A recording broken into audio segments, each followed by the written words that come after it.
Welcome to my podcast, Building Wealth with Femi. In this series, we interview successful business operators and business entrepreneurs.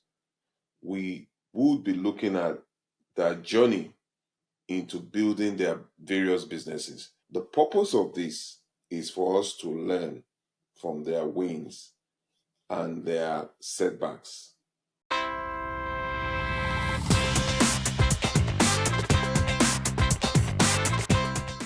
Hello, everyone. Welcome to my podcast, Building Wealth with Femi Rogers. My guest today is Quy Huynh. He's the CEO of West Group Capital LLC. Kil, how are you doing? Always good. How are you? Good. Kil is an experienced real estate mortgage loan consultant with over 18 years in industry. He has successfully funded loans totaling about $1 billion. His expertise extends beyond traditional wholesale and retail lending. He's also specialized in providing loans for foreign nationals, which is why I brought him to the show today. I'm from Nigeria originally. I migrated to the US, so a lot of my followers are foreign national, and I would like them to know a little bit more about getting foreign loans. So this is one of the reasons why I brought you, and thank you for being on my show today, Queen. Yeah, no, thank you for having me. Actually, Yes. I've been in business 25 years, so half my life. Half my life I've been in helping people finance their the American dream and helping just getting any kind of financing you're talking about. And dealing with real estate or commercial real estate or SBA loan or hard money loan, anything that comes in terms of financing for your business or for your home, I've done it. And probably closer to $2 billion in loans funded throughout my $2 career. billion. Yeah. So if you add it all up, it's been a lot. So very lucky, very blessed. I met Quy on a transaction with one of our clients, and we had a conversation, and I checked him out. I realized that he's somebody that has extensive knowledge, especially when it comes to foreign national loan. And as at that time, when I pulled your profile, it was 18 years and about 1 billion. So you've done way more than. That's probably an older profile, but hey, the picture might look good back then, So that's interesting. We're a little bit more seasoned now, so we're good. Can you give us a little bit of insight into your background and how you get into the business of mortgage lending? Sure. I escaped Vietnam in 1981, so on the fishing boat. So when the North conquered the South, the North was communist. They went down to the South, they conquered it. America was there helping the South, and then they left. So when they left, everyone just said, hey, either we stay here or we take our chances and try to go to a different country. You came into the US on a fisher boat. Yeah, well, we left Vietnam, escaping Vietnam on a fishing boat, trying to escape the communists, trying to escape the pirates that knew that people were escaping Vietnam. So they would either kidnap people on the boat, kill them.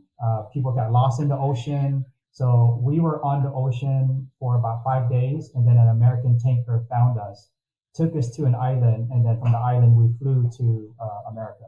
So there was a war going on in Vietnam at that time. Yeah, the Vietnam War, correct. Yeah. So we escaped and we made it here in 1981.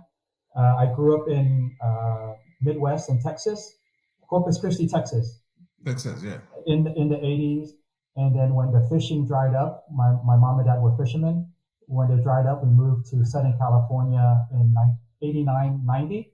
And then in 1998, I got into the mortgage business, not because I liked real estate or I liked mortgage or I knew anything about it. I just needed a job because I didn't want to be not being able to help my parents afford their house and just, I'm the oldest son in the family. So I just went and got a job. So I didn't know that you can make money in real estate. I didn't know you can make money in mortgage. I just needed a job. And then my cousin's wife worked for a bank. She got me a job at the bank, and I went in as a processor. I literally did all the paperwork for the loan officers, and that's really how you learn. If you come in on the back end of things, you learn how things work for loans on the way out, right? So every person on your team is important because it makes you who you are. So I learned the back end processing system for the number one guy at the bank at that time where I worked. And about 9 months after the fact, I kept on seeing him funding a lot of loans, making good money, and all these things. And then I was like, Peter, who's in the Vietnamese community that's a loan officer that's getting business in there? He's like, nobody. No one can get in there. We don't speak the language. We don't know the culture. No one's in there. So I'm like, okay, Peter, why don't you teach me everything you know that you're doing right, and teach me everything that you're doing wrong. Because everyone always asks, what are you doing right? But they never ask what you're doing wrong. So after about 6 months, I felt confident enough to kind of go out into the field and get business. My very first day of going out in the field, I got 2 loans. I funded one, and then the other one got canceled. So I was at that company for 7 years. Got all my friends into the business, mentored people into the business, and now they're multi-millionaire. They can retire now at 40 if they wanted to, but Oh, they all got started kind of in around the same area where I was. I was one of the first few Vietnamese loan officer in Little Saigon, which is like the Vietnamese community here in Southern California. It's the biggest free Vietnamese culture in the world. When I started, the Vietnamese culture, probably like Nigerian and other cultures, we did not believe or we did not have financing. Either you buy the house with gold or you yeah. don't buy the house. Yes, I Right? understand that. Yeah. Same thing with So my country. yeah. So back then, no one had financing, no banks. So I had to learn it, and I had to call my mom to even pronounce certain people's name and how to communicate with them. Because I came here when I was 7. So I didn't learn, I don't know how to read or write in Vietnamese, but I can speak it. That's really where I got my start. There's a lot of similarities between you and I. There's a lot of similarities. And there's a lot of similarities between your country then and my country now in terms of mortgage and all that. And I want to kind of bring out those similarities. The first thing is you mentioned that then a lot of people were not used to getting a mortgage. Correct. Yeah. At least in the Vietnamese culture. In the American Yes, culture, in the Western culture, they already had finance and everything in yes, place. So yes. I can give you 2 breakdowns of it. The Vietnamese culture back then and the Vietnamese culture now, from my experience only. Um, we did not have financing. We only knew a 30-year fixed rate. We didn't know any other kind of loan. None of that. None of Yes, that. which is one of the things I wanted you to, explain to us. So, but before we go there, I want to point out that in my country, Nigeria, where I come from, getting a mortgage is not a common thing. It's not readily available for everybody, even up till now. I wanted you to educate us on what kind of mortgage are available. Back when I started, getting a loan was extremely easy. Too easy. If you were breathing, you got a loan. They did not care about FICO score. They did not care about your income. Are you even able to qualify for the loan? They would give you money to buy the loan, to buy the house. They give you 103% financing. So not only they give you the value of the house, but they'll give you 3% to cover the closing costs. This is in the And US. yeah, this is in the U.S. back then. Yes. It was way too easy.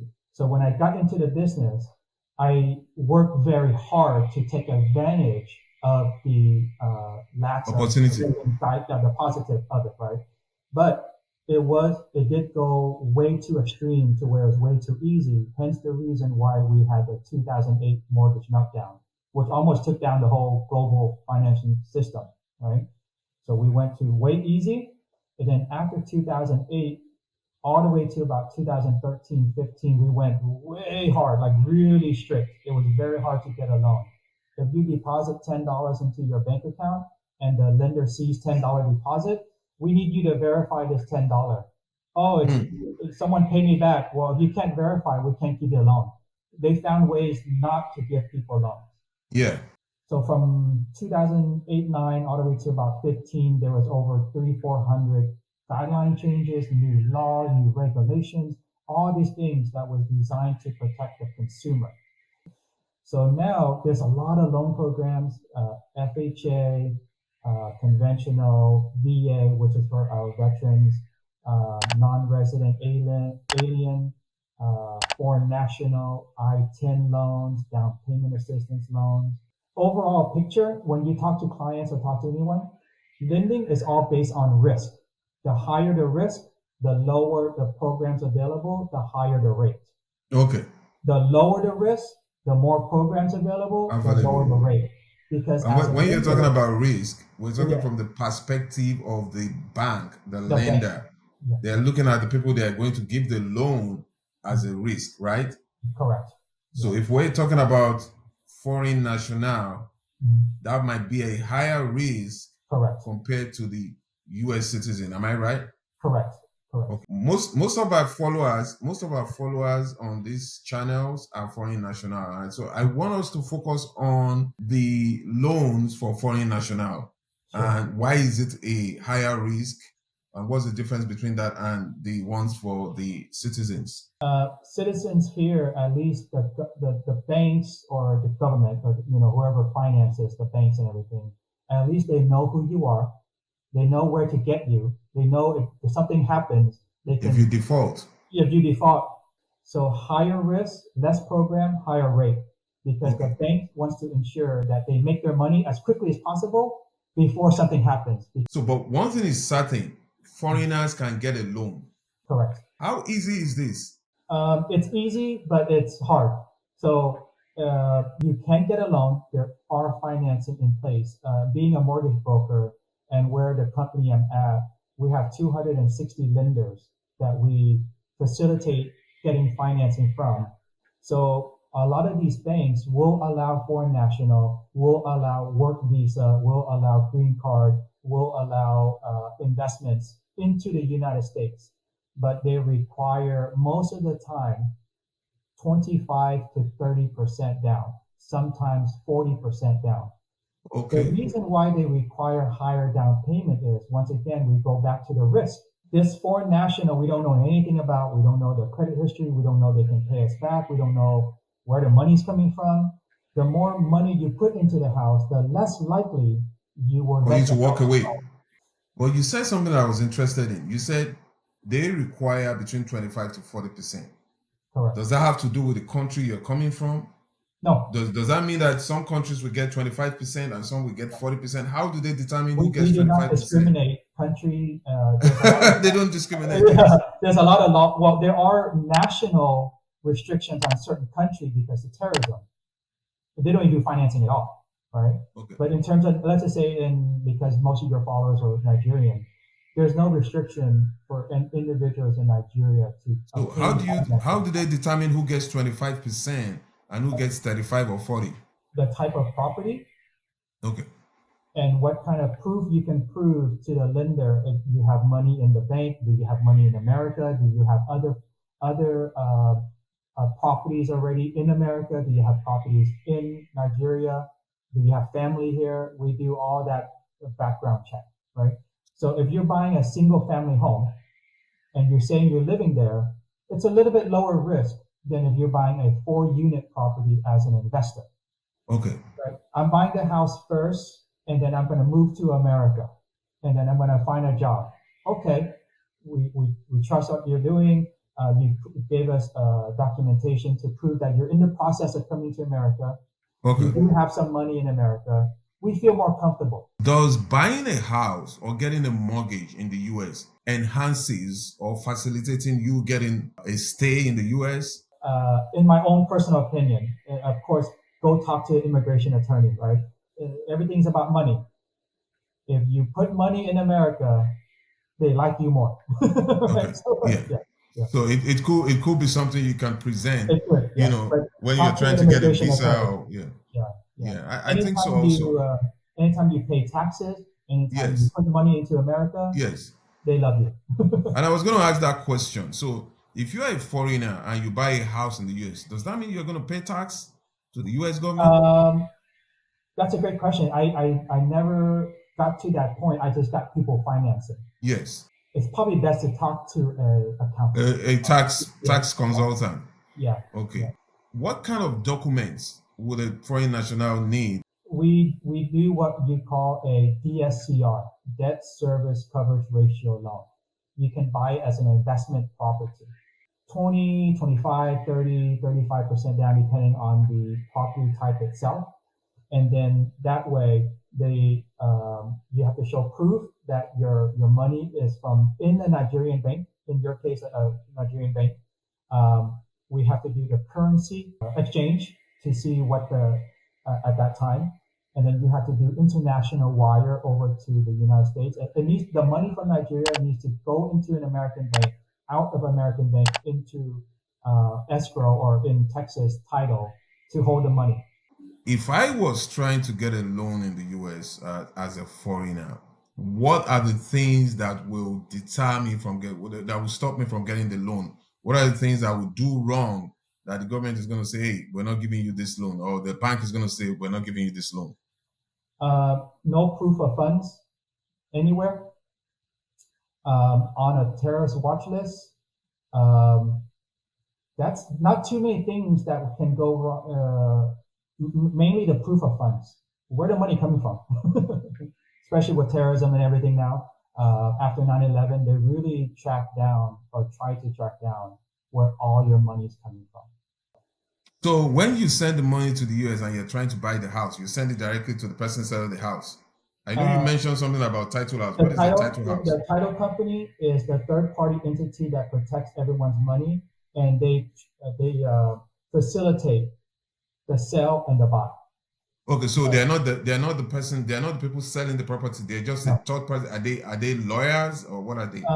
In Texas, they are they're like an attorney firm, but it's called a title company. They want to make sure that every single penny that goes in from the buyer is tracked. Every single penny that goes out to the seller is tracked, and the title is transferred correctly. Are they usually representing the seller in the US rather than the foreigner? Is that what they do? It's a third-party entity that protects the buyer and the seller. So they are neutral. Neutral, but is usually chosen by the seller. Thank you for choosing me as your title company, but my job is to protect everyone. Because if anything happens to any transfer of title, any kind of documentation, a single penny is missing or positive on either side, they can get sued. What about after closing? What about if the title house send the money to the seller, the buyer gets into the house and he finds out that there is a problem, the title is not good? Who is responsible at that point? The buyer generally sues the title company. The title company. The title company does their research and go, oh, is it our mistake or was this hidden? Okay, we'll sue the seller. Okay. When you open title to buy and sell a property, the title company itself does all that research. Their whole job is to protect the buyer and to protect the seller and to protect themselves. What happens if the borrower, which is the buyer, is not able to make the statement? So this guy is not in the US, he's having a problem transferring money over. Well, he already transferred money over and he purchased the property already. Legalities that a lender can do is basically force you or try to find, before we close on a loan, we need to make sure that there's a way to communicate to the buyer and there's a way to get a hold of the buyer. Oh, okay. Yeah, they will most likely send you letters or make you phone calls. Hey, you did not make a payment in January. How long usually do they give you to make a payment if you don't? I live in California, so usually, and as a lender, they give you 3 months. 3 months, okay. After before they come in and foreclose. They will send you, at least in California, they send you a notice of default, meaning, hey, we've given you 3 months chance to pay us. Now we're going to give you a notice of default, meaning they're going to lien on the property and stop anything that you can't sell it, you can't refinance it, nothing until that default is taken care of. Can this notification can it be sent by email? You usually, in the past it was mail, but to protect the lender, they do physical mail, they do email, they do phone, any form of communication that you told them that you want to communicate. But they always do what I've seen in certain foreclosure and notice, because they don't want you to say, I did not get your email. They will Okay. call you, they will mail you, FedEx you, they will find a way to get a hold of you. So that way, legally, you cannot say, I don't know anything. You never told me. Trust me, you owe the bank money, they will find a way to get a hold of you. In terms of a commercial bank, in terms of like regular lending, they have to follow a lot of guidelines before they can even foreclose on the property. They have to try to get a hold of you a certain amount of time. They have to show proof that they try to get a hold of you a certain amount of time. They have to show proof that you responded, and they have to show proof that they gave the consumer a chance to pay them back. There's a lot of regulation. At least in California, it takes lenders about a year before they can start taking the house back. So the person can live in that house for a year until they can actually take the house back. Yeah. So that law applies to everybody, foreigners, citizens. Regular loan, it is harder to foreclose on individual because of the regulations. Okay. Doesn't matter you're a foreign national, you're a regular person living here in America, it's much harder to foreclose on you. There's about 14, 15 big banks in the whole world. BlackRock, Vanguard, State Street, they all, the $1 trillion companies. They lend money to the banks. The banks lend money to the smaller banks. Smaller bank lends money to the smaller lenders. And then the foot soldiers, like myself, try to go get loans. And all the money goes back up to the top. So, what is the interest rate like at this point in time if a foreigner wants to buy a property in the U.S.? Without having the specific scenario, it's very hard for me to give you a certain rate without disclosing an APR.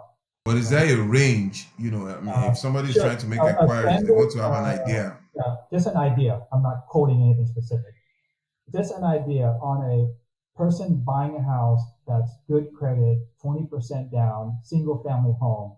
You're in the low 6 to high 6%. 6%. In between 6 and 7. 6 and 7%. Yeah, is that the same for the foreigner? No, a little bit higher.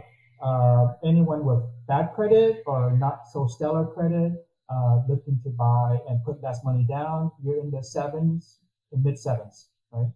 Remember, lending is all based on risk. The higher the risk, the higher the rate. Foreign national loans like the DSCR, the I-10s, all that stuff, you're in the 8s and the 9s. 8 to 9%. Yeah, and you're paying higher points. But I always tell clients it's a temporary solution for a permanent home. So anytime you buy real estate, generally in long term, it's going to go up. So my last question, because we spent past the time we're supposed to. Yeah. How long does it take for you to process a loan to purchase time? What time do we expect from the beginning to the end of the process? Usually, whatever amount of time that you put in the contract, we try to follow the contract. But on a standard loan, legally, the fastest we can close a loan on a standard loan, Fannie Mae, Freddie Mac, conventional, is 8 business days. And 8? That's 8 business days. Oh. Realtors go off calendar days. Lending goes off business days. And 8 business days should be maybe like 10 days or 12 days, including the week. Yeah, the 2 weekends. Excluding the weekend. Correct. Yeah. Those 8 business days came about after the 2008 mortgage meltdown. We don't like to be under that pressure of 8 business days due to the fact that anything can happen. The client cannot get their money on time. The appraiser cannot go out there to appraise the house on time, anything at all. But if we had to, we could close in 8 business days if everything falls. If everything goes on well, yeah. Yeah. All right. Quy Huynh. Thanks for accepting my offer to be on this show. You've been able to give us a lot of information, valuable information, and I'm gonna put your link down on the YouTube channel so that if anybody wants to contact you and talk to you, consult you about getting a loan, Yeah, thank you Thank for you reaching very out. much. I Thank appreciate you. your time, and I hope to, see you some other time on the Yes, show. yes. I will fly to Texas and hang out with you. That was an exciting episode with Quy. We're able to see how he moved into the US and how he started his mortgage business. We also learned how foreign national, it's interesting that foreign national can get a loan. I look forward to seeing you in our next episode.